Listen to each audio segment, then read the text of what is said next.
Baik, terima kasih Mas Dimas untuk kesempatannya. Saya mengucapkan banyak terima kasih ya kepada rekan-rekan di Circle. Ya, saya mengenalnya Mas Minsi, ada Mbak Minsi yang biasa saya kontak-kontak, dan ada beberapa rekan lain, ini ada Mas Wadyo Pasaribu, dan beberapa rekan lain, ada Prof. Agus juga ya, selamat malam, Pak Suyena Ade, Mbak Mary Natalia, dan rekan-rekan semua yang sudah hadir, menyempatkan diri mau mendengarkan saya berbagi atau sharing ya tentang pengalaman menulis dan juga mengirimkan naskah ke jurnal internasional berindeks Scopus dan sampai akhirnya diterima dan terjadi 2 kali tahun 2019 dan 2021 yang lalu. Nah, kesempatan ini saya disclaimer dulu 2 hal. Pertama, saya tidak bermaksud mengajari dalam arti menggurui. Saya hanya mau berbagi saja, sharing pengalaman. Jadi kalau pengalaman saya ini tidak mengena pada pengalaman rekan-rekan sekalian yang pernah menulis atau mengirim dan bahkan terpublikasi juga artikelnya, yaitu mungkin karena jalurnya pengalaman kita berbeda, gitu ya. Jadi saya tidak ada maksud memutlak-mutlakkan pengalaman ini. Saya berbagi dari yang saya tahu saja. Yang kedua, eh, mungkin pembicaraan ini bisa dibilang dibagi 2 inspirasi ya, atau 2 jalur. Ada jalur motivasi juga dan ada jalur teknis ya, teknis penjelasan. Tentu yang dimaksud dengan jalur motivasi di sini adalah karena kita sebagai cendekia ya, saya asumsikan yang hadir di sini adalah para cendekia atau mereka yang berminat menjadi cendekia. Dan disebut jalur motivasi karena kita mengetahui bahwa apa ya, eh, untuk tahu bagaimananya istilahnya anyhow, kita perlu tahu mengapanya lebih dulu, kan gitu ya, kurang lebih ada ujar-ujar bijak gitu. Seorang filsuf pernah mengatakan seperti itu. Kalau kita sudah tahu mengapanya kita melakukan sesuatu, maka kita sudah hampir pasti nantinya akan menemukan anyhow bagaimananya atau cara-cara atau taktik dan strateginya. Jadi saya kira di sini kita perlu tandaskan bersama, sebagai cendekia kita tentu ingin supaya tulisan kita, pemikiran kita yang tertulis itu ya bisa terpublikasi kan gitu. Ada istilah publish or perish. Kalau kita tidak mempublikasikan tulisan kita, maka kita akan binasa atau perish begitu ya. Ya mungkin agak ekstrim ya. Tentu bukan arti binasa itu dalam arti kematian badan, tetapi maksudnya pengaruhnya tidak terlalu terasa gaungnya. Baik, izinkan saya sekarang akan berbagi share screen.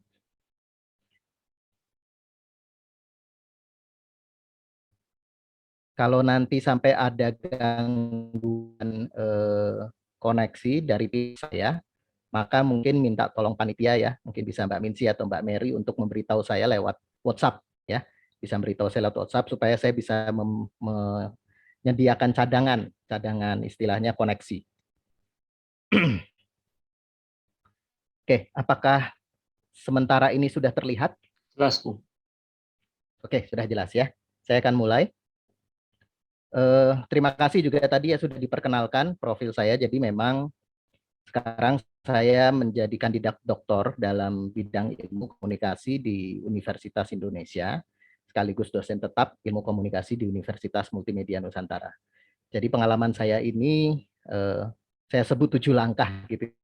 Ini mungkin ada istilah yang ya ada orang bilang 5 langkah, 7 langkah, 9 langkah, 10 langkah. Tapi 7 langkah ini eh, bukan istilahnya make word ya. Jadi saya sebut 7 langkah karena memang tahap yang saya tempuh ketika sudah siap dengan naskahnya itu memang 7 langkah gitu untuk submit ke yang jurnal Terindeks Scopus yang nanti akan saya jelaskan jurnalnya apa gitu ya. Kan ada banyak jurnal Terindeks Scopus. Jadi 7 langkah itu memang tahapan yang diberikan oleh penerbit Taylor and Francis setahu saya, mulai dari istilahnya submit ya, langkah pertama sampai dengan langkah ke-7 nanti.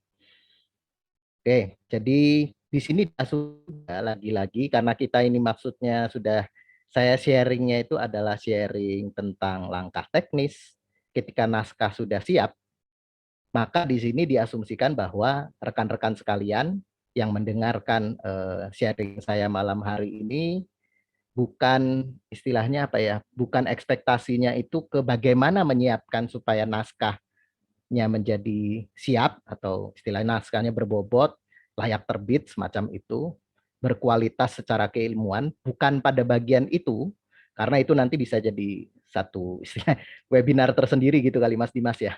Itu webinar tersendiri menyiapkan naskah gitu kan Ya, ya, dengan siap. tahapan-tahapannya sampai dengan istilahnya menulis dalam bahasa Indonesia dulu baru diinggriskan, gramatikanya bagaimana, proofreadingnya bagaimana dan sebagainya. Itu adalah tahap persiapan. Jadi memang selalu kita mengingat ada dari pengalaman saya bisa melihat bahwa ada tiga tahap ya sampai dengan ketika sudah terpublikasi dan setelahnya, yaitu tahap persiapan atau menyiapkan, memasak ya, memasak naskahnya lebih dulu.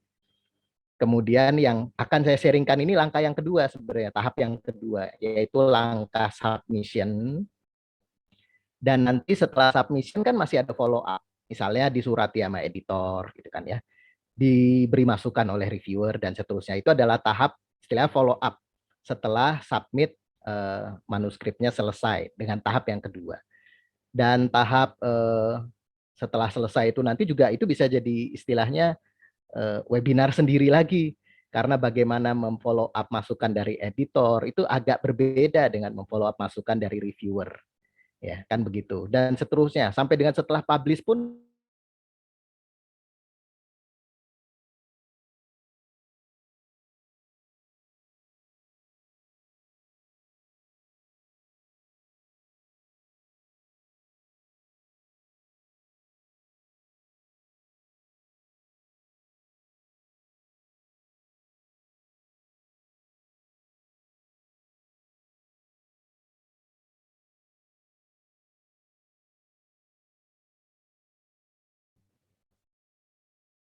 Jadi di sini ada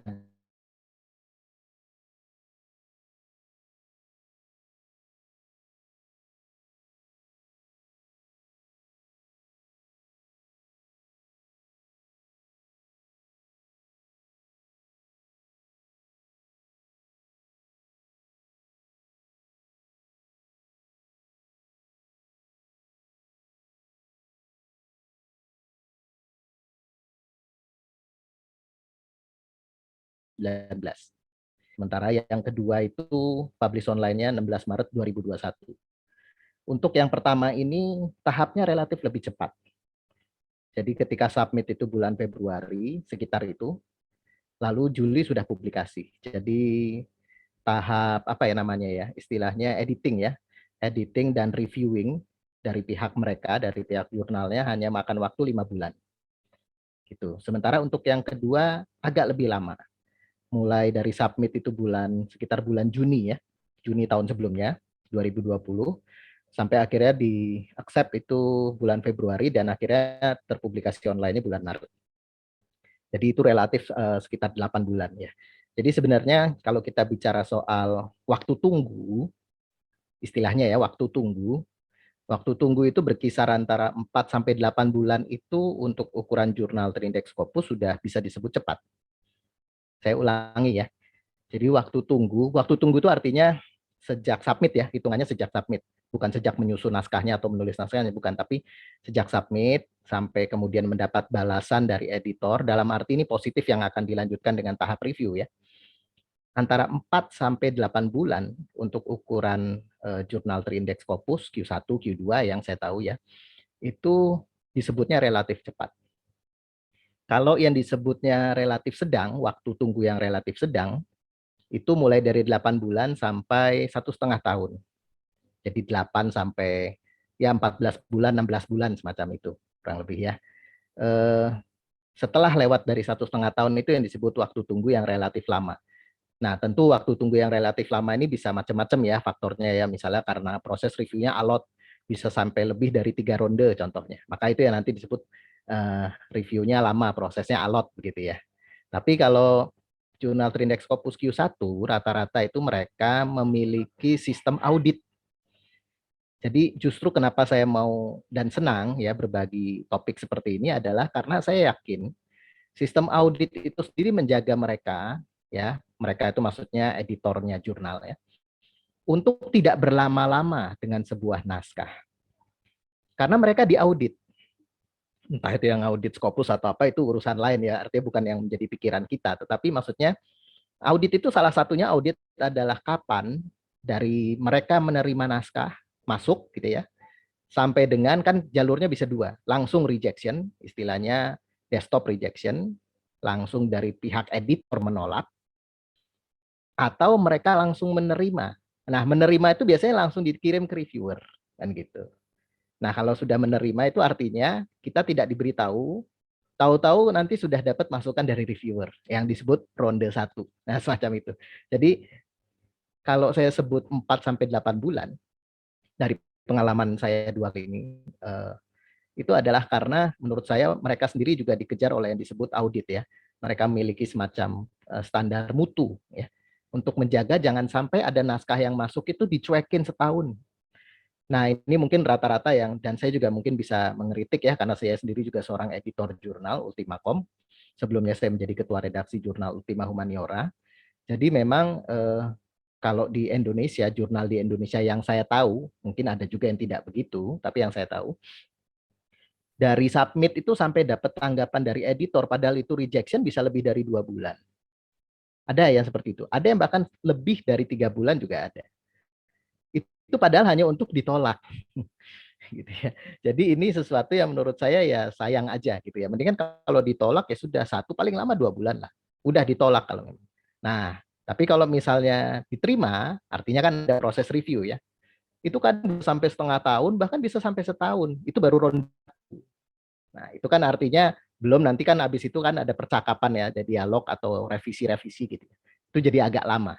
Baik, saya nanti akan lanjutkan sambil jalan prosesnya seperti ini. Ini saya screenshotkan ya dari websitenya ya, situs webnya RJIC. Situ yang kiri itu yang tahun 2019. Di sini saya perlu menyebutkan bahwa saya adalah corresponding author, jadi bukan first author. Naskah berbagi, kami berbagi kerja ya, berbagi peran ya, berbagi tanggung jawab. Yang menulis naskah adalah peneliti utama, yaitu Ibu Berta, rekan saya, senior saya di UMN. Sementara saya adalah bagian yang mensubmit, istilah mulai dari istilah menerjemahkan, proofreading, cari memoles sana dan sini sampai dengan submit tahapan-tahapannya, membalas surat dari editor, membalas surat dari reviewer. Tentu itu kami semua melakukannya sambil bersama, tetapi porsi saya adalah lebih ke yang urusan teknis ya, memoles, mempercantik, melengkapi dan seterusnya. Tapi naskah, ide dasarnya itu adalah dari Bu Berta. Kami melakukan penelitiannya bersama ya. Kami pergi ke Lampung bersama, pergi ke Buneng, dusun Buneng di daerah mana perbatasan Blitar dengan Kabupaten Malang itu bersama. Tapi lalu ketika proses menulisnya dari Bu Berta dulu, istilahnya draft kasar gitu ya, terus baru kemudian saya perhalus. Jadi itu yang terjadi ya. Supaya teman-teman di sini kan pas melihat, kok ada 2 nama. Saya pikir Pak Hendar saja. Enggak, saya tidak nulis sendirian. Yang akan saya lakukan sendirian baru untuk yang disertasi ini ya. Saya akan memecah menjadi beberapa tulisan untuk disertasi. Ada yang dengan promotor, gitu. Ada juga yang nanti saya sendiri. Gitu. Baik, ini saya akan mulai dengan tahap 1. Jadi kita mulai, kan tadi 7 langkah ya judulnya. Bicara tahap pertama itu adalah ngomongin soal abstrak. Nah, bicara tentang abstrak, saya akan memberikan di sini 2 contoh. Contoh yang pertama adalah ketika naskah kami, naskah yang sama ya, itu judulnya ada di situ, Fast Negotiation itu naskahnya, itu ditolak oleh jurnal Trindex Scopus Q2, namanya International Journal of Conflict Management, dengan penerbitnya atau publisher adalah Emerald Publishing. Jadi sebelum kami ke Intercultural Communication untuk yang kedua kali, kami coba submit sesuai dengan karakter atau topik penelitian kami, yaitu tentang konflik antar daerah ya, yang berbasis budaya ya, antar daerah itu antar budaya. Di sini naskah ini adalah konflik antara warga Lampung ya, penduduk asli Lampung dengan warga pendatang, yaitu warga orang dari Bali yang pindah ke namanya dusunnya atau desanya Bali Nuraga di Lampung ini. Jadi ini kejadiannya sebenarnya konfliknya sudah lama, tahun 2012 ya, Oktober 2012. Tapi kami baru menuliskannya 2020 karena memang risetnya baru berlangsung tahun 2019 ya. 2019 lalu kami menuliskan risetnya di 2020, kami submitnya 2020. Mulai submit ya, mencoba. Pertama itu kami ditolak. Jadi kami 2 kali ditolak dulu untuk naskah yang ini. Yang pertama CRQ ya, Conflict Resolution Quarterly, itu Trindex Scopus Q1.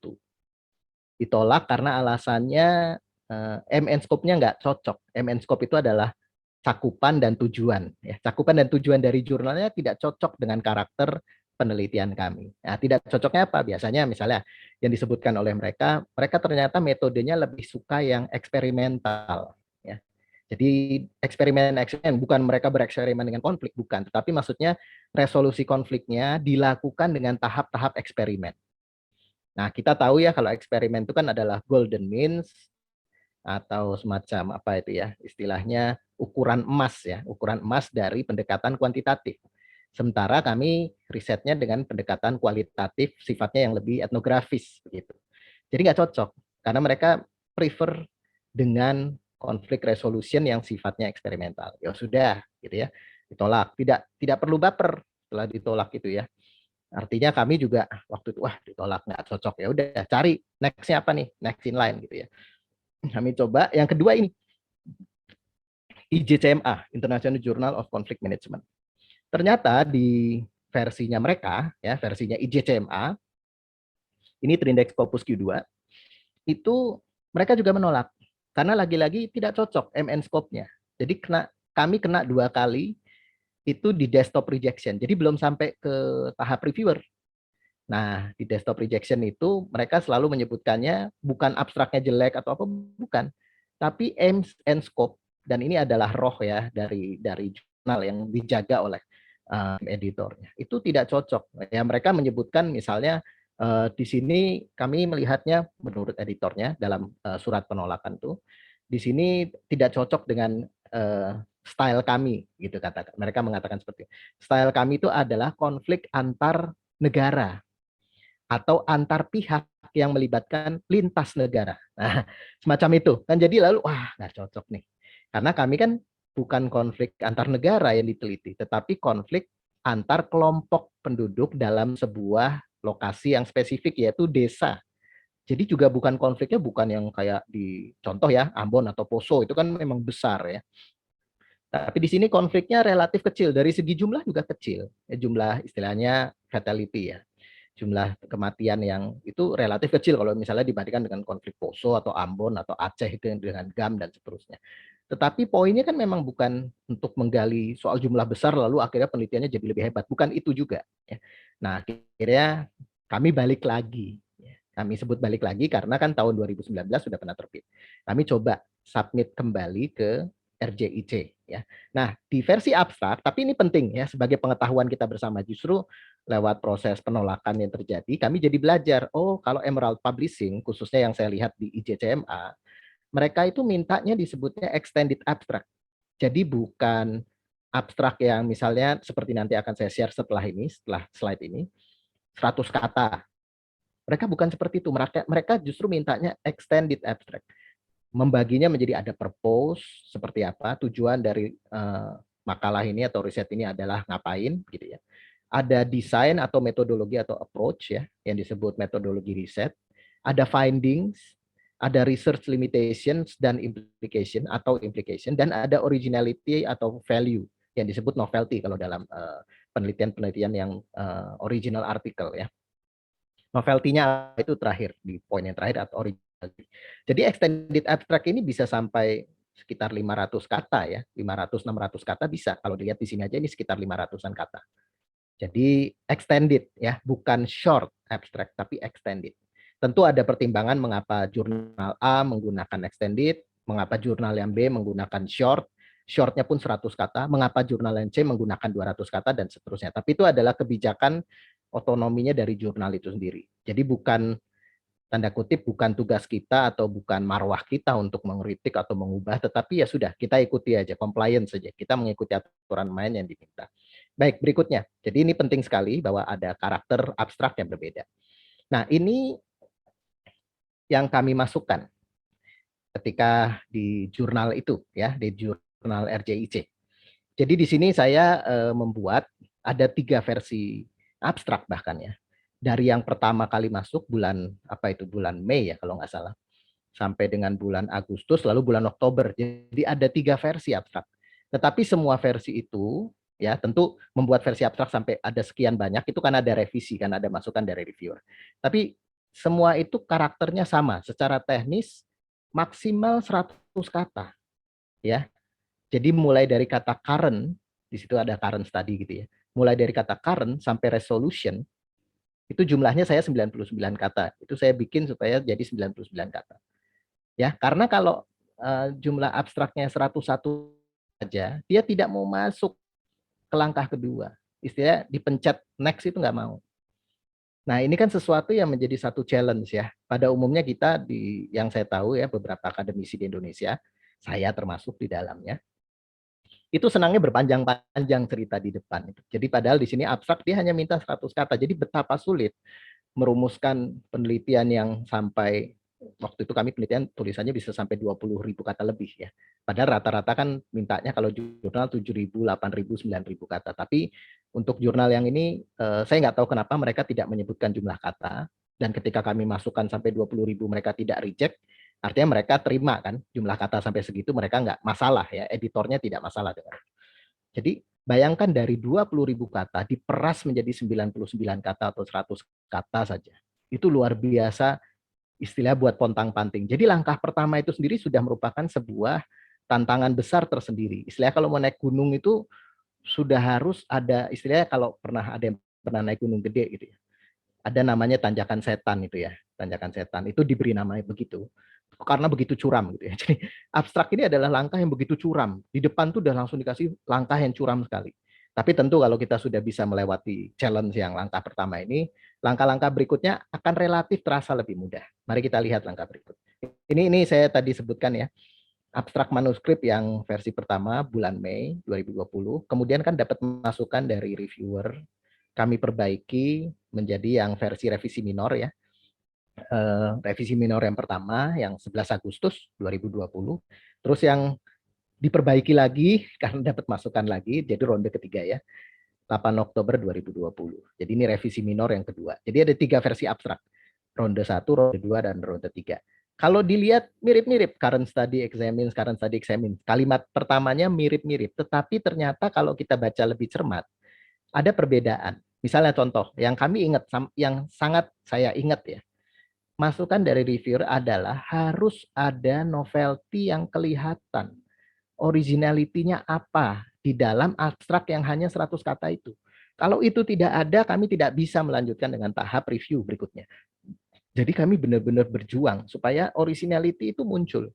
Dan originality di sini bukan hanya soal misalnya penggunaan bahasa daerah, seperti contoh di sini ya, ini kan bahasa yang istilahnya relatif dikenal dalam budaya setempat ya. Budaya orang Bali dan orang Lampung itu ya, suku Lampung. Tatfamasi, Trihita Karana, Menyamabraya, itu kan adalah istilah-istilah yang memang istilahnya filosofinya dari cara hidup orang Bali. Atau yang orang Lampung misalnya filosofinya Muaki, Pil, Pesenggiri, dan Ngangken. Bukan hanya soal bahwa ada istilah-istilah lokal dimasukkan lalu menjadi orisinil, penelitiannya bukan, tetapi bahwa ketika kami bisa dilihat coba di yang tahap pertama itu ya, yang di kiri paling kiri atas, di situ kan belum ada itu Tatfamasi, Trita Karana, dan Menyamebraya belum ada. Yang di versi kedua juga belum ada. Jadi ternyata para reviewer, kan kami tidak tahu ya identitasnya reviewer siapa. Para reviewer tidak begitu menyukai kalau kami hanya menyebutnya local wisdom. Local wisdom. Tapi apa local wisdom? Itu yang harus jelas. Di mereka ya, di mata reviewer itu harus jelas. Maka akhirnya kami menyebutkan, bisa dilihat perbedaannya di tahap yang paling kanan, yang warna kuning ya. Regarding cultural competence, Balinese shows appropriateness and effectivity based on, nah baru disebutnya kan, Tatfamasi, Trihita Karana, Menyamebraya, local wisdom. Jadi local wisdom-nya itu diberi nama. Sementara yang Lampung menggunakan adaptasi komunikasi, itu teorinya ya, adaptasi komunikasi berdasarkan nggak usah diulang lagi local wisdom-nya karena kan juga terbatas jumlah kata. Muaki, piil pesenggiri, dan ngangken. Begitu. Jadi ini tahap yang menurut saya sangat sangat penting. Saya lanjut ya. Lalu keywords ya, saya kira keywords ini nanti akan dijelaskan juga di langkah ketiga. Langkah kedua, sekarang masuk langkah kedua. Mengupload ya, mengunggah file-file yang relevan. Ternyata kalau kita lihat di sini, file yang relevan itu ada beberapa, ada cukup banyak ya. Ada yang disebut sebagai main document untuk review.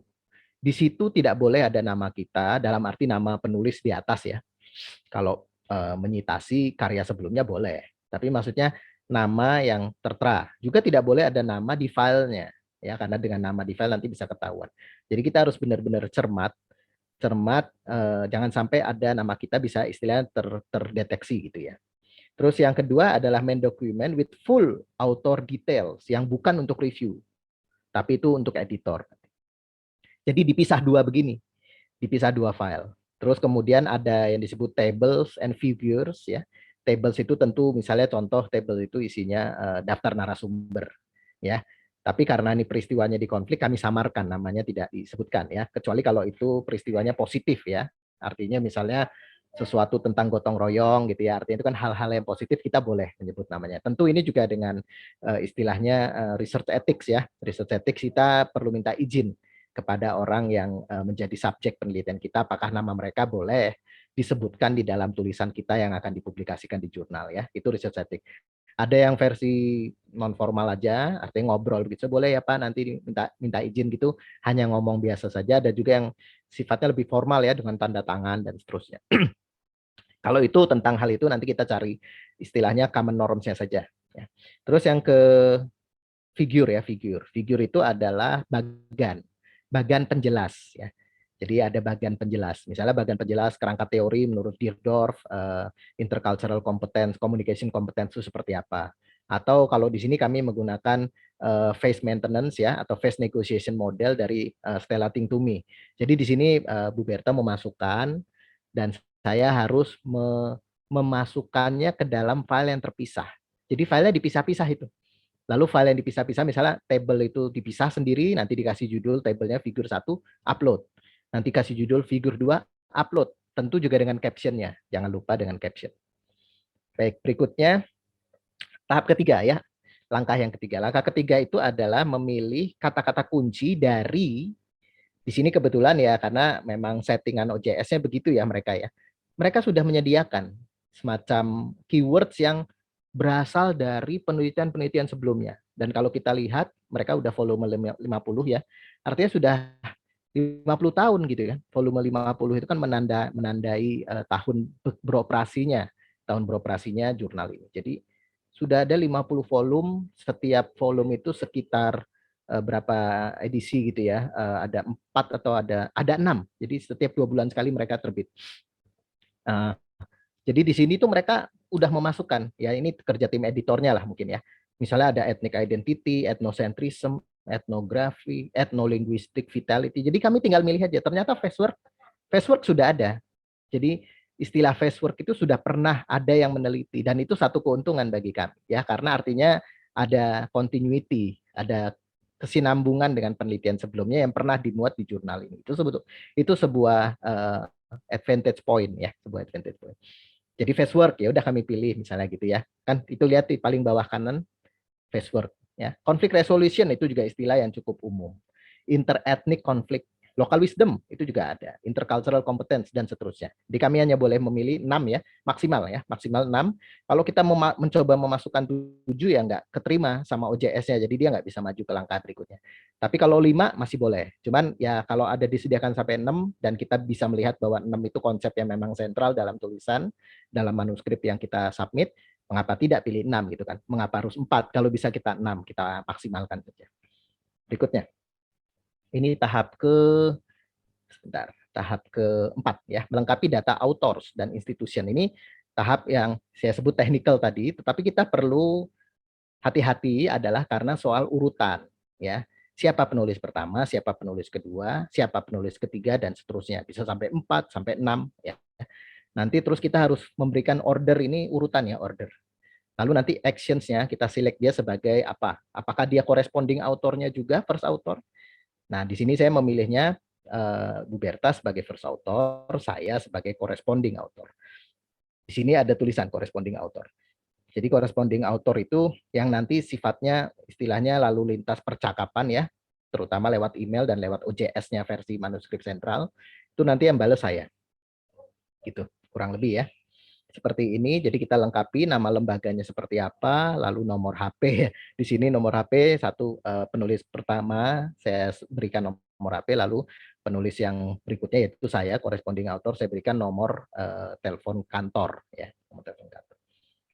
Oke, terus ini tahap 5. Tahap 5 ini agak spesial ya. Agak spesial itu maksud saya waktu yang di IJMC kami submit itu mereka tidak ada, tidak minta saran reviewernya dari kami. Jadi sebagai penulis kami menyarankan reviewernya siapa. Begitu tuh kalau di IJCMA kami nggak dapat tahap ini.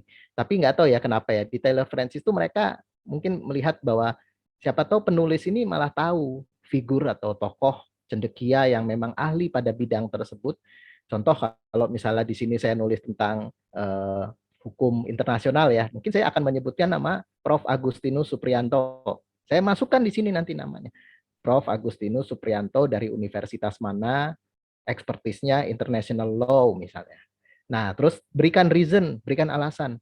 Di sini saya tutup ya nama reviewer, tapi kalau kita tahu dari nama lembaganya pasti kita bisa nebak. Alasannya adalah karena beliau seorang ahli dalam bidang komunikasi antar budaya dan sudah mapan ya, namanya itu sudah istilahnya legend kalau kita pakai istilahnya. Legend itu kalau dalam dunia kajian komunikasi antar budaya, lintas budaya di Indonesia itu beliau legend. Dan tentu di sini nama reviewer yang dimasukkan harus orangnya masih hidup ya, masih sehat, masih bisa melakukan tugas mereview seperti itu. Jadi itu kita masukkan dan boleh sampai 2, boleh sampai 3. Tapi tentu saja, jadi ini hanya sifatnya itu usulan dari penulis. Bahwa nanti akan dikabulkan oleh editor atau tidak, maksudnya editor akan mengontak reviewer yang kita usulkan atau tidak, itu tergantung dari editornya. Jadi kita juga nggak boleh berundel kalau, kok nggak ada nih, kayaknya saya dapat masukan tapi bukan dari orang yang saya pilih gitu ya. Kan itu kan adalah independensi ya, atau otonomi dari editor, tim editor.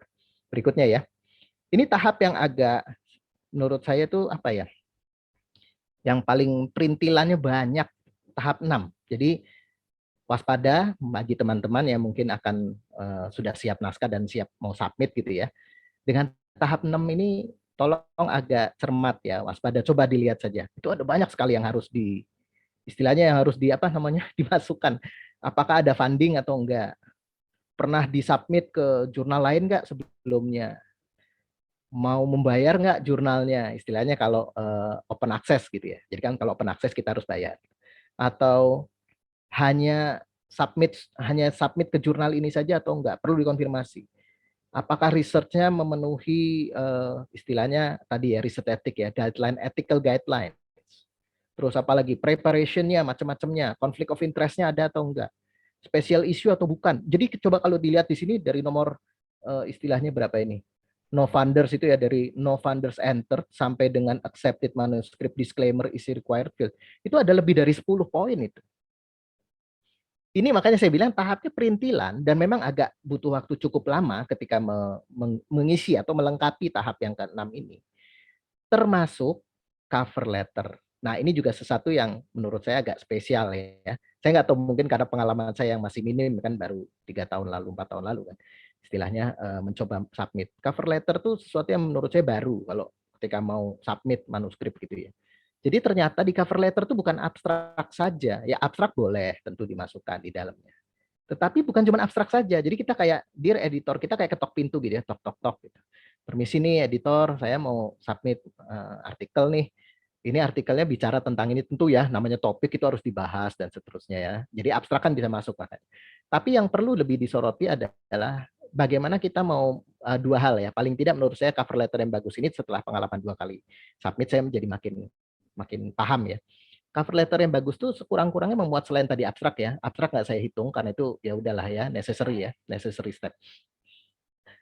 Kita ngetok itu menunjukkan bahwa kami itu ngikutin loh perkembangan kajian keilmuan komunikasi antar budaya, dan itu tunjukkan ya, tentu nggak usah panjang-panjang ya bikin paper sendiri, bukan begitu, tapi kami ngikutin. Sebutkan saja misalnya di paper sebelumnya yang kami baca dari jurnal ini itu ada topik seperti ini, konflik antara etnis misalnya, atau penggunaan teori face negotiation model, itu ada, sudah pernah dibahas. Jadi kami mau melanjutkan. Jadi artinya dengan kita enter into the conversation with the journal, itu kita menghargai bahwa apa yang sudah mereka publikasikan sebelum-sebelumnya, tahun-tahun sebelumnya, apalagi ini jurnal udah 50 tahun, itu berharga. Artinya itu sebagai source of knowledge. Itu satu. Jadi itu cara yang empatik, ya. Semacam cara yang empatik untuk ngetok pintu rumah orang lain. Ini kan editor jurnal ini kan adalah istilahnya tuan rumah kan. Kita ketok pintu permisi, ya.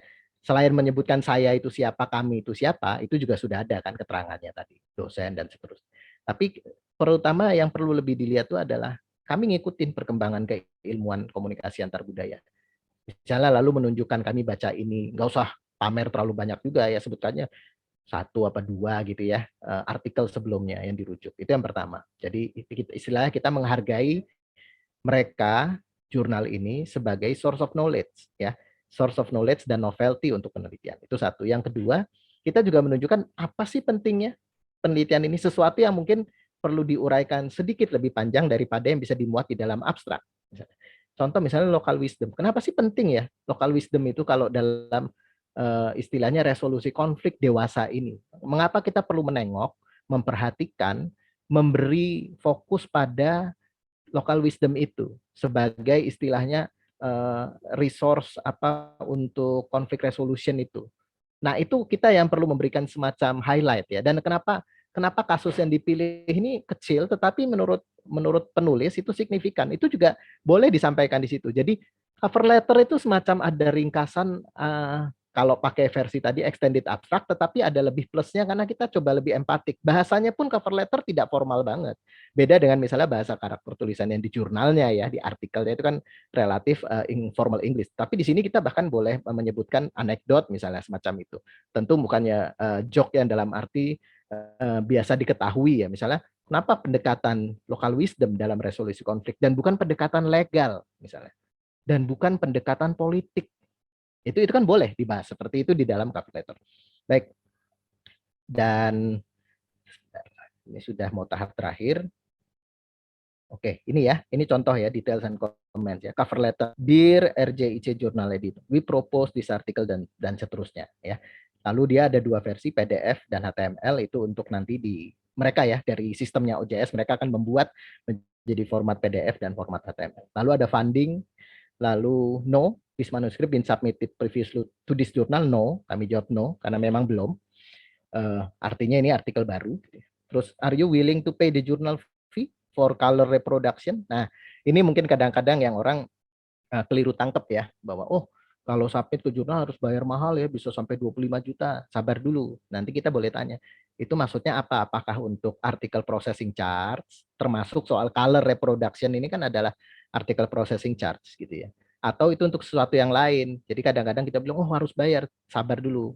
Karena nanti itu kan sifatnya bisa jurnal predator yang minta sampai sekian banyak uang untuk apa namanya submit ke situ gitu ya.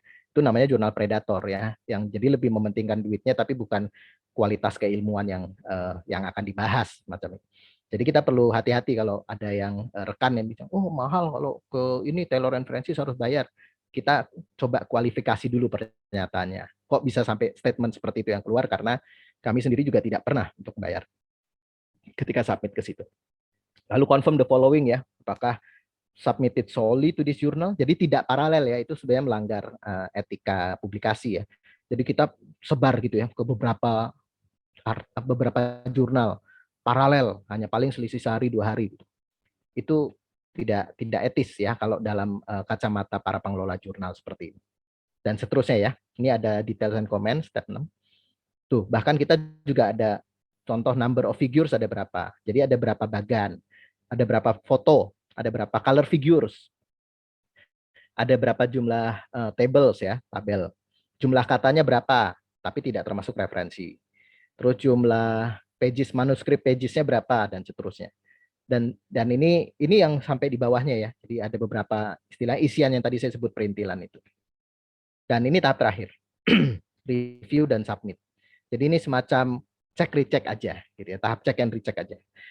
Type, title, abstract, manuskrip type-nya, original article, title-nya, abstraknya seperti apa. Dia akan mengulang lagi tahap di awal hanya untuk memastikan ini yang kamu isi udah benar dari 1 sampai 6 seperti ini ya. Jadi kita mereview aja, kita diminta mereview dulu langkah-langkah 1 sampai 6 yang sudah kita isi, baru nanti terakhirnya pencet submit kan gitu.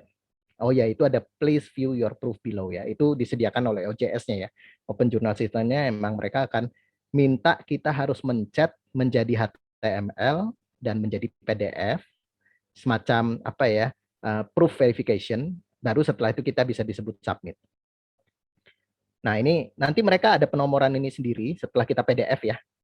Ini manuskrip berupa PDF dari mereka ya. Ini dihasilkan oleh mesin ya, semacam itu. Jadi langsung dinomorin ya.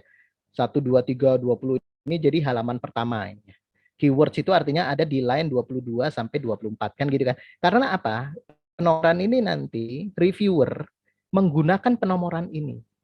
Jadi ketika mereka address sesuatu yang bermasalah bagi mereka atau yang kurang jelas atau yang mengganggu gitu ya, atau yang sifatnya bahkan mungkin keliru, mereka akan address halaman 1, line 34 sampai 37 itu kok tidak ada keterangan misalnya istilahnya literatur review-nya atau Anda dapat dari mana statement itu. Semacam itu bisa aja seperti itu ya. Jadi mereka akan address-nya dengan menggunakan line seperti ini, halaman 1, line 40 sampai 44, halaman 3, line 17 sampai 20, semacam itu. Jadi mereka akan menggunakan dari PDF proof seperti ini. Nah, ini sudah mau terakhir, sudah mau selesai juga. Submission confirmation, manuskrip itu sudah disubmit, seperti itu ya. Nanti ada dapat manuskrip ID-nya. Lalu kemudian ada juga yang kita akan lihat di sini submitted manuskrip, keterangan status manuskrip dan siapa orang yang menghandle-nya. Jadi berbeda dari chief editor, biasanya ini disebut managing editor ya. Managing editor itu bisa ada beberapa, kalau chief editor hanya ada satu gitu ya. Chief editor ternyata tidak memegang naskah ini, tetapi dia delegasikan kepada orang bernama Nasrin Banu Sajahan gitu. Ya, jadi didelegasikan kepada managing editor. Jadi kita nanti corresponding author akan kontak-kontakannya ketika dibalas oleh yang menyebut dirinya editor, itu adalah Bapak atau Ibu Sajahan ini. Itu managing editor. Baik, berikutnya. Nanti seperti ini tahapnya ya. Kelewatan. Jadi ada submitted, decision. Submitted kapan, decision kapan. Seperti itu ya. Jadi kalau kita lihat di sini kan rata-rata hanya 1 bulan ya. Dari submit, termasuk submit revisi, sampai dapat keputusan dari editor. Itu rata-rata hanya 1 bulan plus minus lah ya. Yang pertama nih misalnya kurang dari sebulan. Yang kedua yang Agustus ke September 1 bulan 1 minggu. Tapi sudah ada decision. Artinya decision itu maksudnya begini. Lanjut ke tahap berikutnya atau reject. Kan kalau misalnya reviewer bilang jelek ini artikelnya, udah nggak cocok MN scope-nya bagi versi reviewer ya, bukan di versi editor. Bagi reviewer misalnya dia bisa bilang bahwa ini bukan cerita intercultural communication ini seperti ini, atau dia bisa bilang macam-macam hal yang lain lah. Intinya terus dia reject. Jadi reject ya, bukan major revision tapi reject. Nah, kalau udah begitu kan decision nanti ya sudah, nanti ada decision juga itu reject kan gitu. Tapi kalau ini kan sudah kelihatan di 2 ronde ini. Sudah ada 2 ronde artinya berlanjut. Itu kan ada tulisan R1. Submit pertama itu belum ditulis R1, tapi submit kedua itu artinya revisi 1. R1 itu artinya revisi 1 dari penulis. Gitu. Baik, berikutnya. Saya kira ini udah yang terakhir. Ini adalah decision letter ya, penerimaan. Your manuscript bla bla bla bla sudah diterima, hanya komen please amend, ini udah terakhir kan ya, please amend a few minor grammatical mistake that still exist in the article, comment to the author, abstract has not shown research result you want to know, dan seterusnya. Tetapi ini sudah disebutnya sama dia itu adalah seperti ini. Mana ya? Dia bilang manuskripnya ini has been reviewed. The reviewer would like to see some revision made to your manuscript before publication. Nah, terus jadi ini sebenarnya sudah minor sekali karena ini yang sudah September kan, sudah Udah ronde kedua, ini udah ronde kedua. Jadi setelah kami merevisi yang ini, terus yang ronde ketiganya itu sudah decisionnya berupa acceptance. Ya disebut acceptance letter yang biasanya ditunggu-tunggu gitu ya. Oke, itu saja sharing dari saya. Nanti kita lanjutkan dengan tanya jawab dan ya saling berbagi ini saja kita ya, saling berbagi pengalaman boleh. Terima kasih atas perhatian dan selamat menulis dan selamat publikasi.